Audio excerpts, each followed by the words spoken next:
Salam sejahtera, sahabat GPS TV terkasih. Sebelum kita mendalami firman Tuhan pada hari ini, marilah kita mengambil waktu untuk berdoa. Mari kita berdoa. Ya Tuhan, kami bersyukur atas kasih-Mu, dan biarlah dengan kami hidup di dalam kasih-Mu, kami juga menempuh kebenaran-Mu. Bukalah hati dan pikiran kami. Demi Kristus kami berdoa. Amin. Saudara-saudara, yang akan menjadi firman Tuhan untuk kita ialah dari Matius 18 ayat 7. Demikian tertulis, saudara-saudara. Celakalah dunia dengan segala penyesatannya. Memang penyesatan harus ada, tetapi celakalah orang yang mengadakannya. Dan demikian saudara-saudara yang kita dengar, Yesus betul-betul menegur orang-orang yang menyesatkan. Namun memang Yesus juga tahu ada kesesatan di dalam dunia ini yang kita harus sadari.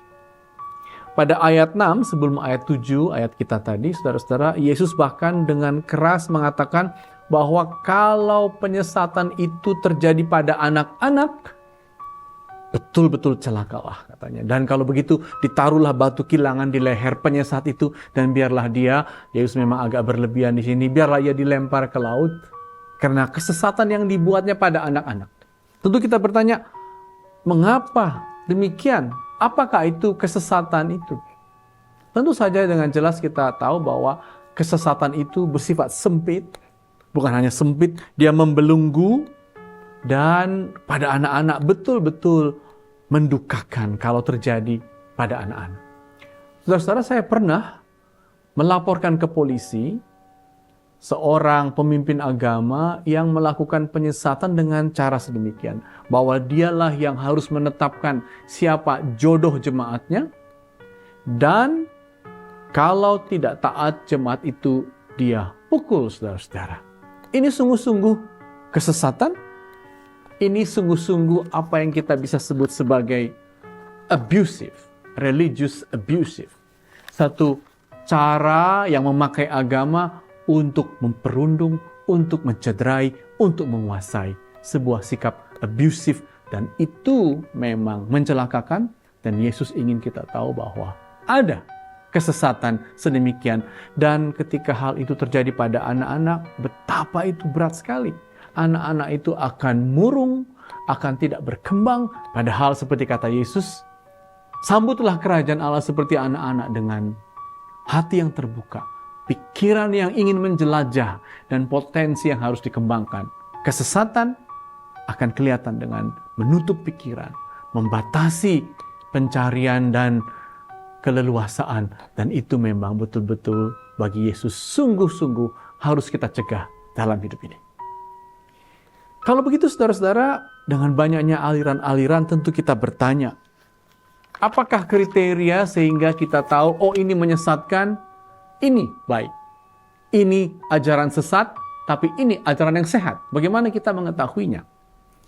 Saudara-saudara, pertama tentu, apapun yang abusive, yang memperundung, membatasi, mencelakakan, itu sudah sesat. Itu yang pertama. Tapi yang kedua, saudara-saudara, dalam Matius 7, 16-17, Yesus mengatakan hal ini untuk menguji apakah itu sesat atau tidak.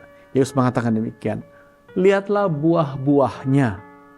Melalui buahnya lah kita tahu apakah pohonnya, apakah ajarannya baik. Kata Yesus, dapatkah buah anggur dipetik dari semak duri? Jadi saudara-saudara, ajaran yang menyesatkan, saudara juga bisa lihat, kita juga bisa lihat dari buah-buahnya. Apakah mendatangkan damai sejahtera, persaudaraan, sukacita, atau justru seperti tadi, abusive, memperundung, membatasi, menutupi, mempersempit kehidupan kita. Tapi yang kedua, kalau begitu, yang tidak kalah pentingnya, apakah itu ajaran yang sehat? Apakah itu sukacita? Oh jelas, berita sukacita tentang kasih, tentang pengampunan, dan juga tentang kemurahan hati. Tapi ada satu hal yang tidak kalah penting bagi kita untuk mengatakan, oh ini ajarannya baik dan sehat dan tidak sesat. Dalam 1 Timotius 4 ayat 15, saudara Paulus mengatakan kepada Timotius bahwa hiduplah dengan ajaran yang benar, Timotius, jemaatku, kita juga semua, hiduplah dengan ajaran yang benar. Dan dikatakan, supaya ada kemajuanmu, supaya kemajuanmu nyata. Jadi saudara-saudara, ajaran yang sesat bukan hanya membuahkan buah-buah roh itu. Ajaran yang sehat bukan hanya mendatangkan sukacita dan yang sesat memberundung dan membatasi, tapi juga ajaran yang sehat, yang baik, ialah ajaran yang membuat kita menempuh kemajuan, menempuh jalan kebaikan dalam hidup kita. Marilah kita selalu dengan iman menemukan, mengikuti ajaran yang sehat agar jauh dari penyesat. Amin, mari kita berdoa. Ya Tuhan, kami bersyukur Tuhan memberkati hidup kami, dan biarlah juga jalan hidup kami dalam kebenaran-Mu yang memajukan kami dari hari ke hari. Demi Kristus kami berdoa. Amin.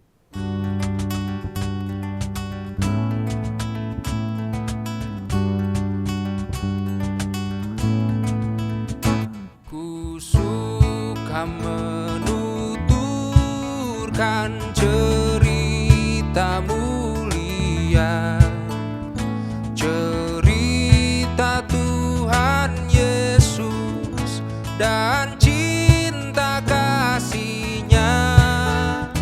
Ku suka menuturkan cerita yang benar, penawar hati rindu, pelipur terbesar.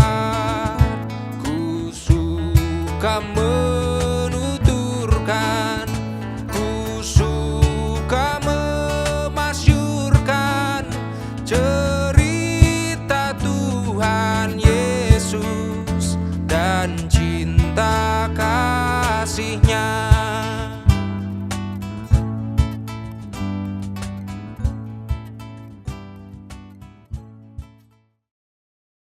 GKPS TV